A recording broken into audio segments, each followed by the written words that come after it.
자, 그러면 이제 바이프로스트 익스텐션에 보면은 이걸 가지고 할 수 있는 기능들이 되게 많거든요. 그래서 제가 몇 가지 핵심적인 걸 추려 봤습니다. 그래서 첫 번째 보여드릴 것은 이제 바이프로스트 에어로 시스템이라고 해가지고, 어떻게 보면 이제 시뮬레이션에서 가장 중요한 것이죠. 이런 연기라든가 폭파, 이런 것을 이제 만드는 시뮬레이션 기능이라고 보시면 되고요. 특히 이제 에어로 시스템 같은 경우는 그냥 단순히 프로그래머들이 이거를 짜가지고 이렇게 뭐 이런 기능을 만들어내는 게 아니고요. 이런 열 역학이라든가 화학 공식이라든가 그런 학자들이 모여가지고 이걸 먼저 설계를 한 다음에 프로그래머들이 그걸 통해서 만들어진 거거든요. 그렇기 때문에 상당히 현실과 똑같다고 보시면 돼요. 그래서 이 에어로 시스템으로 만들 수 있는 거는 뭐 연기, 불, 심지어는 뭐 수증기라든가 그런 형태들을 다 만들어낼 수가 있고요. 그리고 이런 에어로 시스템을 할 때, 시뮬레이션 할 때 보면 항상 복셀이라는 걸 쓰게 되고 상당히 고밀도 시뮬레이션이 일어나기 때문에 그걸 좀 더 효과적으로 할 수 있는 기능인 어댑티비티 이런 기능도 추가가 되어 있습니다. 어떻게 보면 이제 이 폭파라든가 연기 만들 때 진짜 이거를 좀 더 효율적으로 할 수 있는 가장 중요한 건 이제 어댑티비티인데 이거 같은 경우는 이제 상당히 중요한 기능 중에 하나거든요. 바이프로스트에 있는 모든 복셀은 이제 멀티 레졸루션 타일이라는 걸로 되어 있어요. 그래서 이게 뭐냐 해서 간단히 이해할 수 있게끔 여러분한테 제가 이미지를 하나 준비를 했는데 보시면 이제 무수히 많은 삼각형들이 있죠. 이게 바로 이제 레졸루션 타일이라고 보시면 돼요. 그래서 디테일이 많이 필요한 곳에는 좀 더 작게 그 타일들을 쪼개는 방식이고 디테일이 좀 부족한 데는 큰 타일을 이용하는 방식이 있거든요. 거기에서 이제 사용자가 디폴트가 되어 있는 구간이 있고 사용자가 정의되는 구간이 있으면서 그 중간에 바이프로스트가 알아서 약간의 그 조절을 해주는 어댑티브 기능이 있다고 보시면 돼요. 어댑티브 기능은 이제 사용하기가 되게 간단해요. 노드 형태로 되어 있거든요. 물론 이것도 컴파운드 형태로 다 되어 있는 건데 이거를 이제 원래는 이제 노드로 다 이걸 짜야 되는데 이걸 컴파운드 형태로 되게 쉽게 연결할 수 있게끔 만들어 놨어요. 그래서 이거를 어댑티비티를 만든 다음에 어댑티비티 항목에 연결만 시켜주면 바로 작동하는 방식이에요. 작동하는 방식에는 이제 크게 두 가지가 있는데 자동으로 하는 방식이 있고 이제 좀 약간 매뉴얼로 하는 방식이 있어요. 그래서 지금 이제 제가 그 차이점을 한번 보여드리도록 할게요. 물론 이제 지금 보시는 동영상 같은 경우는 아마 인터넷 라인 때문에 약간 끊겨서 보이실 거예요. 지금 이제 연기 시뮬레이션 한 건데 이거는 이제 어댑티비티를 적용을 안 한 상태라고 보시면 되고요. 만약에 오토바이가 제자리에서 계속 먼지를 만들어내면은 제자리에서 이렇게 먼지가 생겨난 건 그렇게 큰 문제가 되지는 않는데 지금 오토바이가 앞으로 쭉 전진을 하면서 아주 긴 형태의 연기가 생겨날 때는 어마어마하게 많은 복셀들이 필요하게 되거든요. 이거 같은 경우는 상당히 시뮬레이션 할 때 무거운 시뮬레이션을 보시면 돼요. 자, 그렇다면 이제 여기서 어댑티비티 기능을 이제 추가를 했을 때와 안 했을 때 어느 정도 차이가 나는지 이제 약간 데이터를 비교를 해보면은 지금 시뮬레이션 같은 경우 총 프레임은 한 300프레임 정도 돼요. 그래서 여기에 총 사용된 복셀은 한 1억 2천 개 정도 되고요. 또 한 프레임당 평균 시뮬레이션 시간은 한 1분 정도. 물론 이제 컴퓨터 성능에 따라서 좀 달라지겠죠. 그 다음 여기서 생성되는 그 VDB 파일 사이즈는 한 장당 한 0.6기가, 그러니까 한 600메가 정도 되는 거라고 보시면 되죠. 그래서 300프레임이니까 엄청나게 많은 양이죠. 자, 그럼 여기에 아까 전에 제가 보여드린 그 노드 있죠? 그 노드를 그냥 옵션 없이 그냥 연결을 했을 때예요. 자, 지금 이제 동영상 보시면은 박스가 여러 개 있죠. 빨간색 박스가 있고 진한 곤색 박스가 있고 그 다음 자세히 보시면은 녹색 박스가 보이실 거예요. 여기서 이제 진한 곤색 같은 경우는 기본적인 복셀 사이즈라고 보시면 되고요. 그리고 빨간 박스 같은 경우는 이제 사용자 정의에 의해서 잘게 쪼개진 아주 디테일한 곳이라고 보시면 돼요.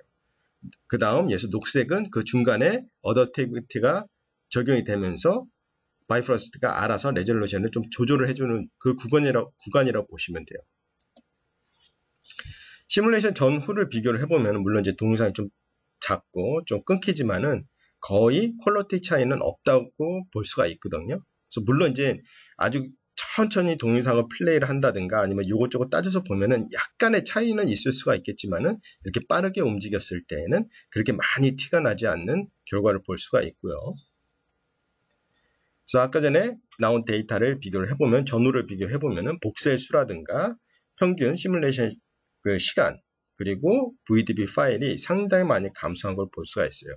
지금 같은 경우는 뭐 되게 간단한 시뮬레이션이고 프레임도 이렇게 작기 때문에 수치상으로 봤을 때는 그렇게 많이 차이가 보이지 않은 것처럼 보이지만은 이게 만약에 데이터가 진짜 많을 경우에는 20%, 30%는 엄청나게 큰 차이라고 볼 수가 있죠.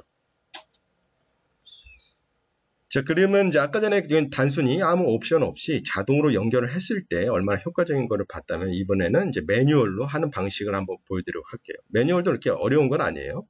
지금 이제 불 시뮬레이션을 하고 있죠. 거기 사이에 이제 카메라가 지나가면서 하는 이 시뮬레이션 했을 때 한번 보도록 하겠습니다.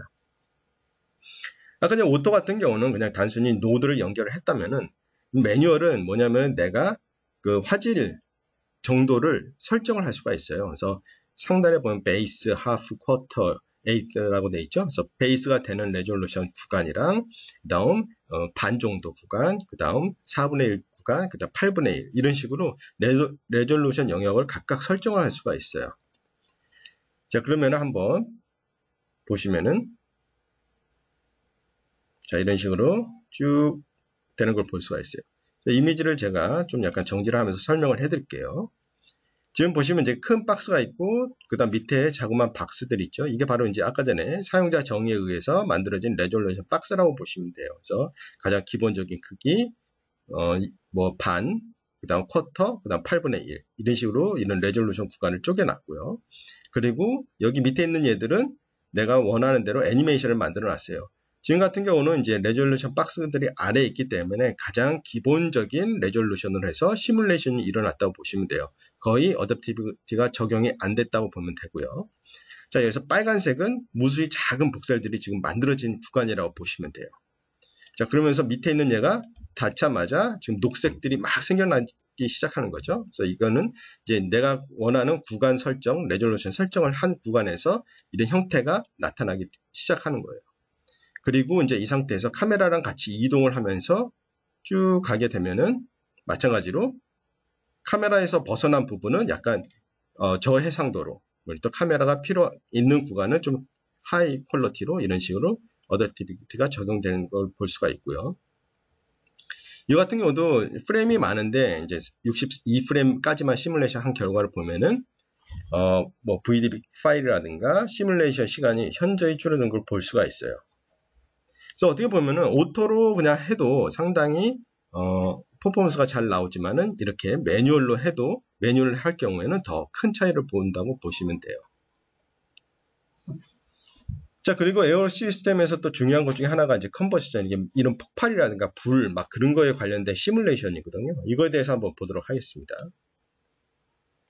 자, 일단은 바이프로스트 같은 경우는 아까 제가 말씀드린 것처럼 열 역학이라든가 화학이라든가 그런 공식들을 가지고 만들어진 거기 때문에 상당히 현실과 똑같은 시뮬레이션이 일어난다고 보시면 돼요. 그래서 사용자는 첫 번째로 내가 어떤 연료를 태울지, 부탄인지 에탄인지 메탄인지 이거에 따라서 폭발이라든가 아니면 불의 크기라든가 그게 다 달라지겠죠. 그리고 이제 산화제를 선택을 하게 됩니다. 물론 이제 산화제라는 것은 여기서 이제 공기가 되겠죠. 산소가 많으면 많을수록 이제 충분한 산소를 받아서 더 큰 폭발과 그리고 더 깨끗한 불이 만들어지고, 만약 산소가 좀 부족하면은 얘가 폭발력은 떨어지고 그을음 같은 부산물들이 되게 많이 나타나겠죠. 그래서 이런 것을 어떻게 조화를 하냐에 따라서 결과물이 만들어지는 거예요. 그래서 상당히 현실적인 기법으로 만들어진다고 보시면 돼요. 지금 물론 이제 동영상이 좀 끊기겠지만 지금 뭐냐면은 연료를 계속해서 만들어내고 그 다음 연료하고 공기를 막 섞은 다음에 불을 붙였을 때 바이프로스트를 시뮬레이션 한 거예요. 자, 그렇다면 이제 이 연소 시스템에 있어서 바이프로스트에서 가장 중요한 거는 이 소트라고 해서 이 그름이 제일 중요한 역할을 하거든요. 자, 이제 그름이 발생하는 것은 이제 여러 가지가 있어요. 하나는 이제 옥시데이션하고 포메이션 이렇게 있는데, 뭐냐면 그름 같은 경우는 만약에 불 속에서는 산소가 그렇게 많지가 않기 때문에 그름이 많이 발생을 하겠죠. 즉 산소가 부족하면은 그름들이 많이 나타나는 불을 만들어낼 수가 있어요. 하지만은 만약에 그름이 공기 밖에 노출이 되고 갑자기 많은 양의 산소를 받게 되면은 더 밝고 더 깨끗한 불들이 만들어져요. 그래서 불 같은 경우는 완전 연소라고 하죠. 그렇게 하면 할수록 불은 더 깨끗하고 선명하지만은 그름이 없는 아주 깨끗한 불이 만들어지죠. 하지만은 또 산소가 부족할 때는 그름이 있는 아주 탁한 그런 폭발이 만들어지죠.